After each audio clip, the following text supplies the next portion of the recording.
آج کل P T I کے لوگوں کے ساتھ بیٹھنا اس طرح ہیں جیسے ہیروئن کے ڈھیر کے ساتھ بیٹھنا. آپ کے ذہن کا فطور ہوگا جو دوسرے ہیروئن کو سمجھے. ہم تو پاؤڈر کی بات کر رہے ہیں, آئس کی بات کر رہے ہیں.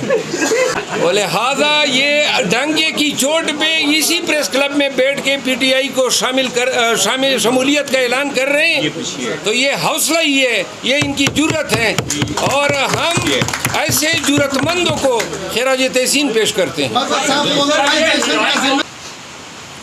دیکھیں, یہ تو واضح ہیں کہ پرچہ کرانے والے جو ہیں وہ آج کل ایک ہی پارٹی سے یہ ہوتے ہیں. باقی بات یہ ہے کہ آپ کو تب پتہ چلے گا جب اس بندے پہ انشاءاللہ میں عنقریب FIR کروں گا اسلام آباد میں, جو میں کرنے جا رہا ہوں. اچھا مرزا صاحب, آپ نے گرینڈ ڈائیلاگ کی بات کی کہ نواز شریف واپس آ کے بات کرتے سیاسی رہنماؤں سے. آپ لوگوں کی 3 سال 3.5 سال حکومت رہی, تب تک آپ کو گرینڈ ڈائیلاگ یاد نہیں ہے, آپ نے کسی سیاسی جماعت کو نہیں بٹھایا ساتھ, اور اب جب اسٹیبلشمنٹ مضبوط ہو گئی ہے تو اب آپ اس طرح کی باتیں کر رہے ہیں, کیا رسپونڈ کریں گے؟ گزارش یہ ہے کہ 3-3.5 سال میں اگر گرینڈ ڈائیلاگ نہیں بھی ہوا ہے اس وقت, تو ملک میں اس وقت نہ معاشی ابتری صورتحال بھی تھی, نہ مہنگائی ایسی تھی, نہ آپ کی فارن پالیسی, اور نہ ملک میں طوائف الملوکی تھی. جب ملک کرائسس کا شکار ہوتا ہے تو تب لوگ سوچتے ہیں کہ ہمیں سر جوڑ کے تمام سیاسی قوتوں کو بیٹھ جانا چاہیے. وہ حالات اور آج کے حالات میں بہت فرق ہیں.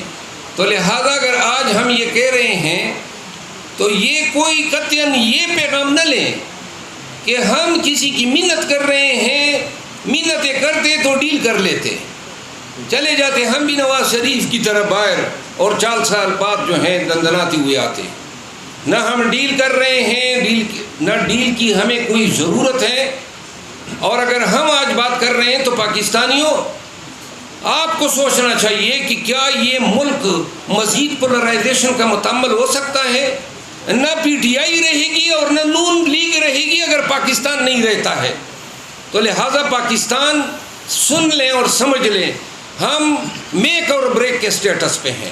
ہم معاشی طور پہ اور سیاسی طور پہ انتہائی انحطاط کا شکار ہیں. ملک کو, پاکستانیوں کو ڈائیلاگ کی ضرورت ہے, اور وہ ڈائیلاگ ایک ورکیبل جو انوائرمنٹ ہے اس کو کریٹ کرنے کی لیے. صاحب, آپ لوگوں نے پچھلی بار بھی دوسری پارٹیوں سے لوگ لیے تھے, مشکل وقت میں وہ چھوڑ گئے, اب بھی آپ دوسری پارٹیوں سے لوگ لے رہے ہیں, بجائے اس کے کہ پارٹی کی سیکنڈ قیادت کو موقع دیں, کیا کہیں گے؟ جی, پارٹی کی سیکنڈ قیادت جو ہیں ان کو ذمہ داریاں تفویض ہو چکی ہیں, اور آپ نے کہا نا مشکل وقت میں چھوڑ گئے, تو جو مشکل وقت میں آ رہے ہیں وہ ہمیں کبھی نہیں چھوڑیں گے. بس مجھے مصطفیٰ قریشی کا ایک ڈائیلاگ یاد آ رہا ہے. وہ میرے خیال میں چند صاحب کے اس ڈائیلاگ کو مد نظر رکھتے ہوئے انہوں نے ایک بات کہی تھی. میرا خیال ہے کہ وہ جو چند میں بھول گیا ہوں.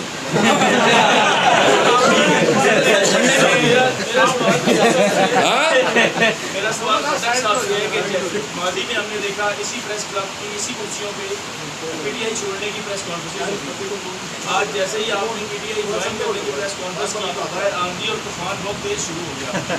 سوال میرا یہ ہے کہ کیا آپ اس آندھی اور طوفان کو برداشت کرنے کا حوصلہ رکھتے ہیں؟ Very good. آپ اونچا بولیے گا. حوصلہ تو اللہ تعالیٰ کی ذات دیتے ہیں.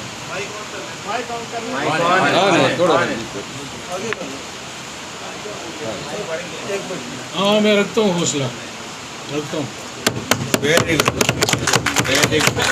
اگر خٹک صاحب حوصلے سے آری ہوتے, آج کل پی ٹی آئی کے لوگوں کے ساتھ بیٹھنا اس طرح ہیں جیسے ہیروئن کے ڈھیر کے ساتھ بیٹھنا.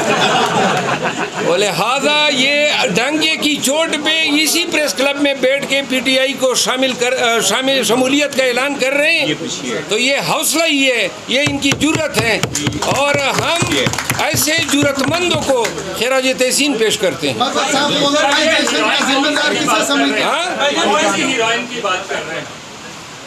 آپ کے ذہن کا فطور ہوگا جو دوسرے ہیروئن کو سمجھے. ہم تو پاؤڈر کی بات کر رہے ہیں, بات کر رہے ہیں؟ ہاں؟ ہیروئن کی بات کر رہے ہیں. آپ کے ذہن کا فطور ہوگا جو دوسرے ہیروئن کی کو سمجھے. ہم تو پاؤڈر کی بات کر رہے ہیں, آئس کی بات کر رہے ہیں.